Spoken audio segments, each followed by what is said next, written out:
this for Big Town? Yes, it is. I guess it is. Yes, it is. Big sound. This is big town, big sound, small town podcast. I'm your host, Sandy Carlton. Actually, I'm not Sandy Carlton because today Sandy is on the other side of the desk.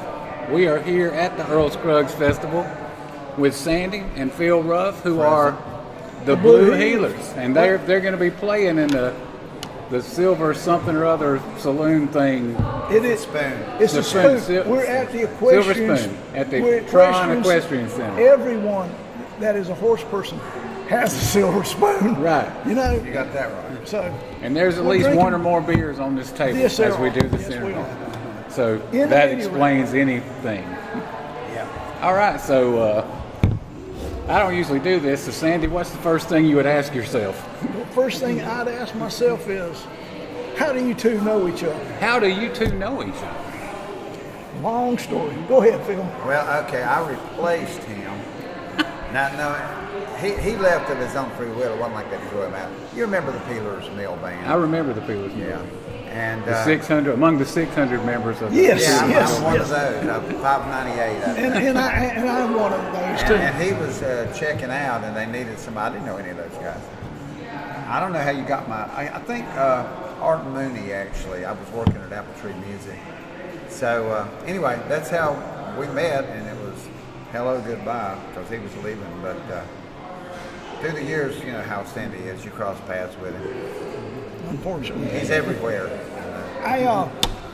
Actually, when I was in Peeler's Mill, we were recording a CD with Billy. What's Billy's name? Connor. Billy Connor.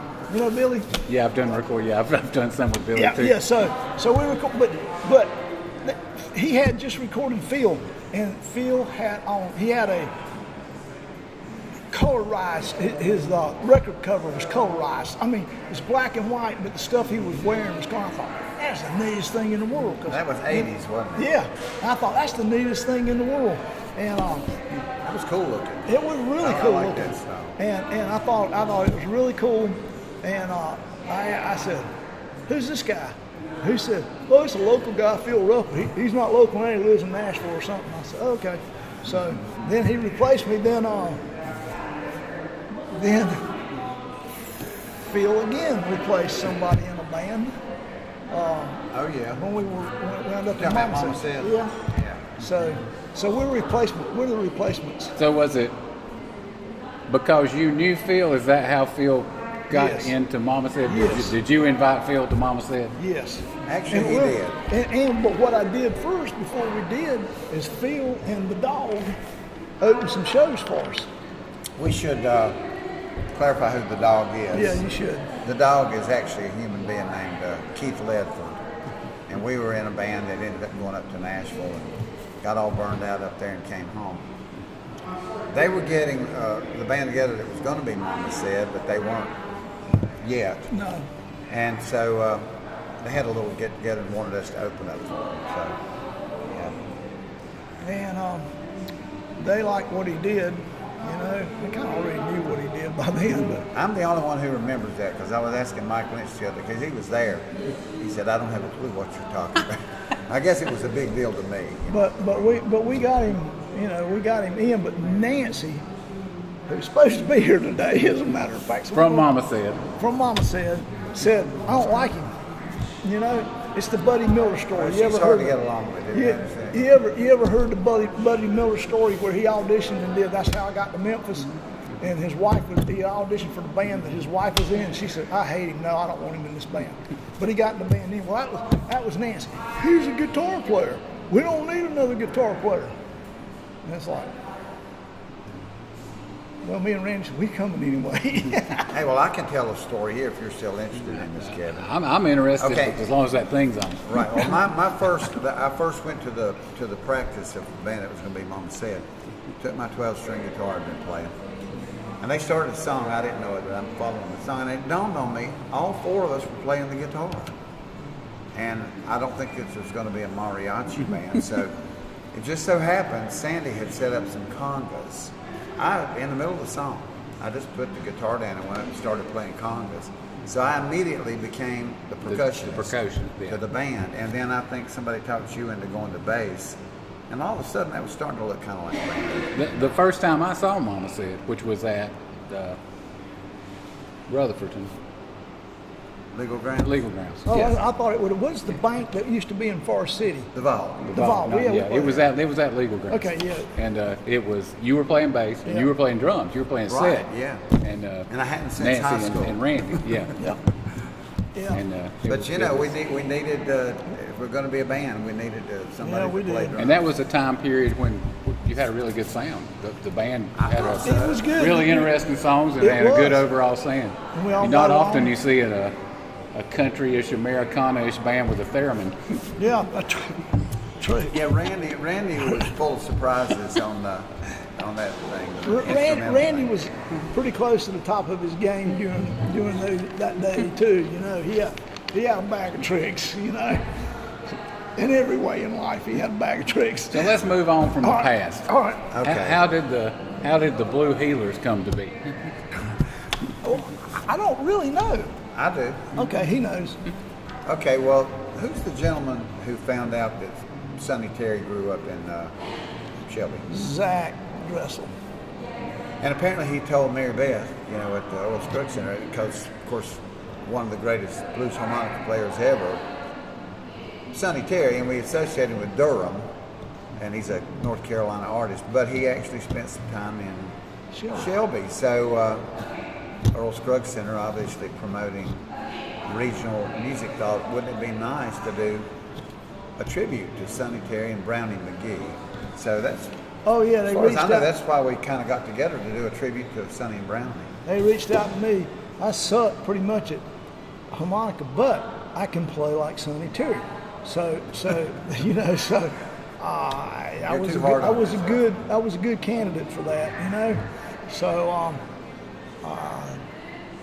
I contacted Phil and we did it. And we played. The first thing we So did. give the people a little history of Sonny Terry and Brownie McGee and Yep. and what type of music that the time period and what they did. Brownie was actually from Tennessee originally, I think, but there was a lot going on in Durham. Right. And a lot of people like Blind Boy Fuller from Wadesboro, he went up to Durham.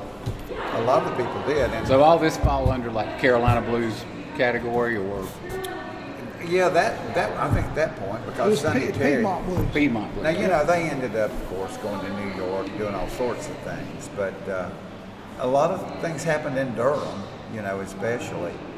And so they spent a lot of time there, as did a lot of other blues artists, and came to the attention of some of the national people. So a lot of those folks ended up, I guess John Hammond was involved, I bet, in getting together John Senior was. Yeah. a lot of those people to sort of put them before the public. Right. Also, Phil had already had an experience with the Piedmont Blues harmonica player when he was a kid, a guy named Peg Leg Sam. Yeah, it sounds like a Pepsi commercial. It really does, but it really happened. They used to have flea markets, but they called them trade lots. Yeah. Or boneyards. People would bring like a hound dogs and things. So I don't know. I was maybe 13, and this was in Marion, North Carolina. I went up there with my dad, and I'm looking for albums. And all of a sudden, this service station pulls up to one of the tables, and a guy with a headdress gets out, and this black gentleman with him. It was Chief Thundercloud and Peg Leg Sam, the Last Medicine Show. Now, later on, Peg Leg Sam was going to become a great, as he is today, a great blues, and he's passed away, but he's one of the blues greats. And I actually was fortunate enough to be standing right there in front of their table where he was trying to sell these little bottles of, I think it was vanilla flavoring or something that he said would heal all your ills, But then Peg Leg got in, and he had a peg leg. I mean, it was like a stick of wood. Captain Windy-ish. if you Coming remember. out. Yeah, I remember Captain. Yeah. Captain Windy is like Captain Riverside, Windy. Riverview Inn. Yeah, Riverview And Inn. he put a little, well, it wasn't that little, but a wooden box up, got on top of that box, and danced around and played that harmonica, and I'd never seen anything like it. So I'll wind the story up by this little Pepsi commercial thing, but it actually happened that I wanted to talk to him, but he wasn't wanting to have anything to do with this little guy, so he was walking away. Then I noticed there was a stand there selling drinks that said could I buy you a Pepsi? And he stopped and turned around and said, yeah. I'm not making this up, Kevin. So This this is your mean joke. It sounds like I made the whole thing up. But anyway, I swear on, well, we don't have a Bible, I swear on this table that it really happened. That's close enough. Yeah. Yeah, there you go. I'm with you. So, yeah, so we did the Sonny Terry Festival thing that they had, the Earl Scruggs Festival.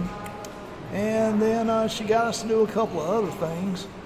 And then she got us in with the Air Streamers when they came. Oh, and we've had, when we did the Art of Sound one time.